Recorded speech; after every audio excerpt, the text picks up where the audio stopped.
couple of years ago, my 10-year-old son, Sebastian, walked into my office with a glass of water. And he said, "Mom, imagine a future where you have robots that can do everything for you, including getting you a glass of water. You don't have to lift a thing. AI makes all the decisions, and machines can read your mind and beam your thoughts to someone on the other side of the world. You are entertained all day by a robot. Alone.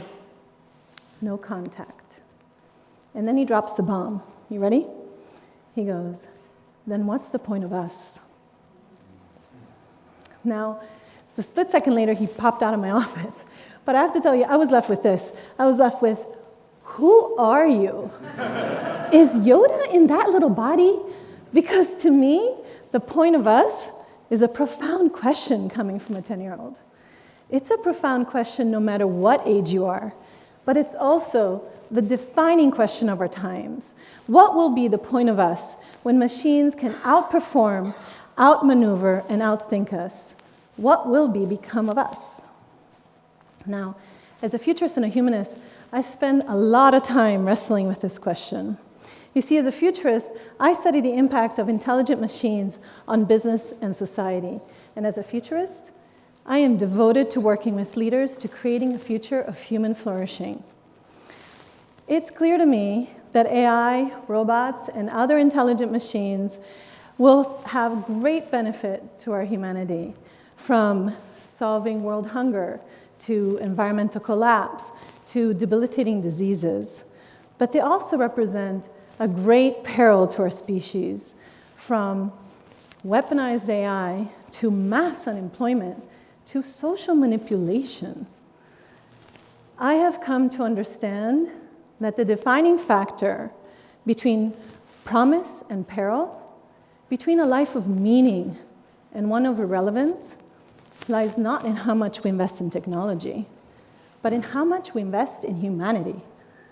According to the International Data Corporation, worldwide spending on cognitive and artificial intelligence systems is doubling every year and is projected to reach $77.6 billion by 2022. How much are we investing in humanity? How much are we investing in developing the skills that we need to lead, live, work, and thrive in our AI-driven future? My sense is we're not investing nearly enough, and we urgently have to. And there are three main reasons for this. The first is that our humanity is under erosion. The situation is dire. Under our eyes, a global pandemic is growing. Just when we need exceptional global cooperation to define who we want to become as a species, we are the most socially isolated, lonely, economically divided, and politically polarized than ever recorded. Just when we need to reimagine our economy, our legal systems, and our democratic process, in light of these powerful technologies, we are in the midst of what experts are calling a global creativity crisis. Just when we need optimism and resilience to adapt to the changes that are about to come, over 300 million of us are depressed, anxious, and overwhelmed with a sense of meaninglessness and pain. Just when we need compassion to have the insight that we need to develop technologies that are for the benefit of humanity and the planet, we are 48% less sympathetic than the humans that came before us 40 years ago. And just when we need to tune into our values, our ethics, and our highest wisdom, the room for our inner voice is shrinking. We are no longer able to pay attention to anything, let alone be alone with our thoughts. One study concluded that we have become so tech-addicted, so overstimulated, that we would rather receive a shock than be left alone with our thoughts. Let all of that sink in for a moment. The essential skills that we need to usher in a bright future for humankind. Wisdom, compassion, collaboration, creativity, optimism, and resilience. By the way, the skills that make us human are precisely the skills that we're losing. How are we meant to solve the grand challenges that we're facing if solving these challenges require the mental and social capacities that we're losing? Are we barreling into a future mindlessly where our humanity will be further and further eroded, and where perhaps we might very well end up becoming entertained all day by a robot, alone, no contact? Or are we going to subvert these trends, address these issues, and re-enrich our humanness? We are not paying enough attention to this. The destiny of humankind and AI are interconnected. Only if we evolve our humanity can we develop robots, AI, and other intelligent machines that are fair, just, and for the benefit of all. Now, some believe that we can develop technologies to address these issues and reskill the skills that we're losing. And we may very well be able to. But why would we create synthetic solutions for deeply human needs? Could machines truly help us learn empathy, for example, when they don't feel it? Imagine you got a new puppy, and you don't have time to train it. In the future, we may have a robot puppy trainer. Like that, right? Okay. Now, could that robot ever teach your puppy to bond with you? To see you as part of their pack, to be loyal to you? There is a chemical exchange that happens when we empathize with each other that robots will never be able to replicate. In Sanskrit, the word for compassion is anukampa, which means to tremble along with. No machine will tremble along with you. In the Ilongot tribe of the Philippines, the word for love is I hurt for you. No machine will ever hurt for you. What gives our lives richness and meaning is something that we do not want automated: authentic human connection. We need to put down our technologies and find our way back to each other, back to ourselves. We need to become more human. Our future really does depend on it. The second reason we need to reinvest in humanity is that the domains upon which we have traditionally hinged our self-worth, sense of accomplishment, and purpose, the labors of our body and the labors of our mind, will soon be dominated by another species. Legions of jobs, both white-collar and blue-collar, will soon vanish. So, I'm not here to paint a picture of a robot apocalypse or make us feel irrelevant, but rather to highlight how the world that we've known is rapidly changing, and we're being called to change with it. So when AI can, make all the decisions, and robot can do everything for you, what will be the point of us? Now, there are a lot of dystopian views out there, and every precaution is absolutely necessary. But I also hold a different vision, and it's one of human possibility. Now, come along with me for a minute.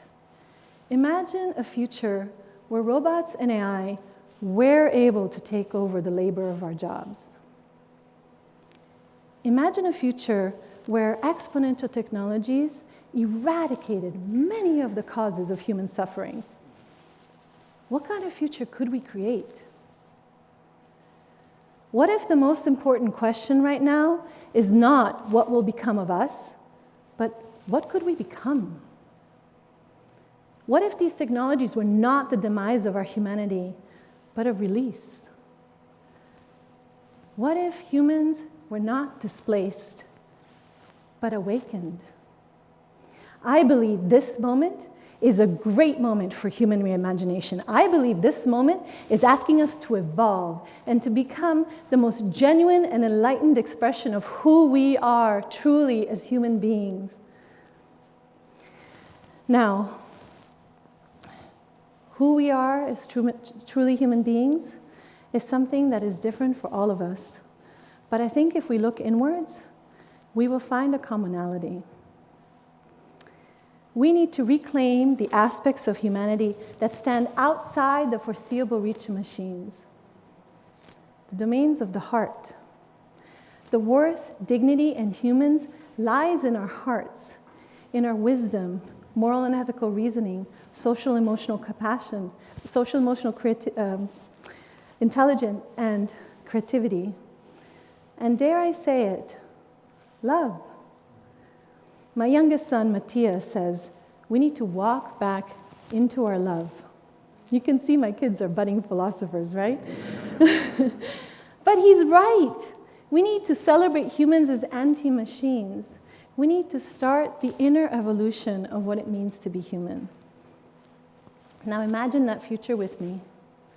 Imagine a future where we met this great technological evolution with an equal and higher evolution of our humanity. That, to me, is a future worth living for and worth fighting for. The third reason we need to reinvest in humanity is that our current leadership and economic models are woefully outdated for this new age.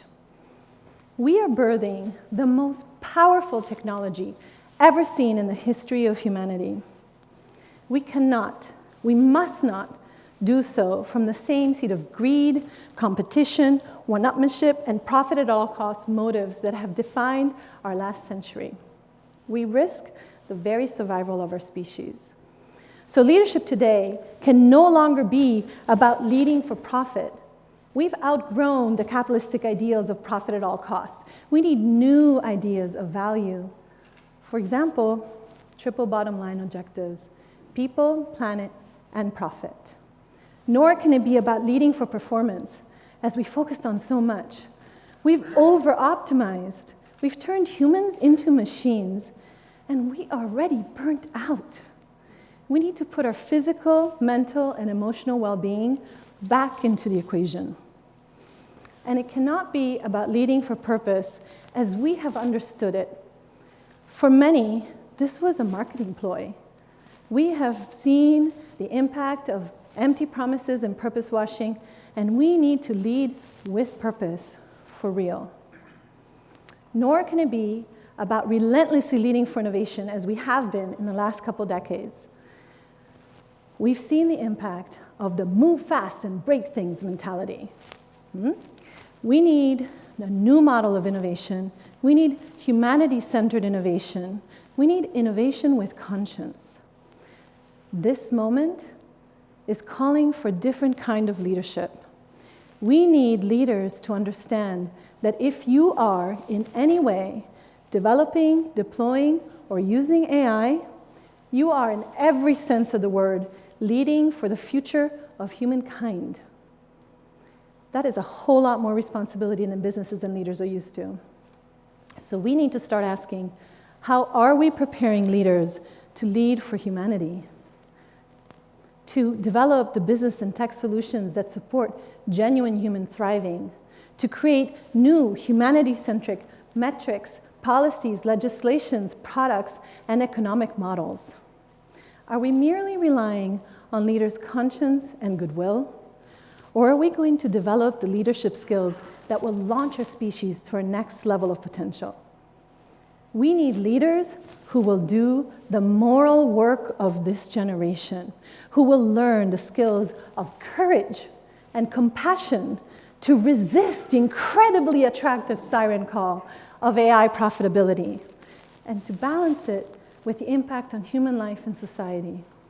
We need leaders who will wrestle with the profound questions that are facing us. For example, do we really want machines that can read our minds and beam our thoughts to someone on the other side of the world? You might be surprised to know that efforts in this field are already underway. The implications are profound, and we must wrestle with them. We need leaders who will put people over profit and planet over power. We need leaders with the courage to lead for humanity. That is the point of us. That is the point of leadership today. My children, your children, our children's children, deserve to live in a world where humans are truly flourishing, where we realize our fullest potential, a world that is far more just, wise, and compassionate, a world where we get to be more human together. This should be our ultimate vision for a future with super intelligent technologies. Frankly, we should all deem anything less than that a failure. When I finally spoke to Sebastian, I answered his question in the most sincere and thoughtful way that I could. The answer I gave him has since completely changed how I live my life, work, and even parent.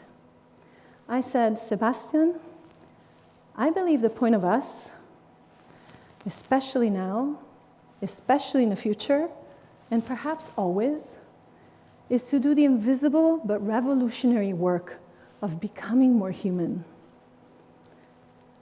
This is our chance to reimagine humanity. There is no planet that we can escape to where these issues are not going to follow us.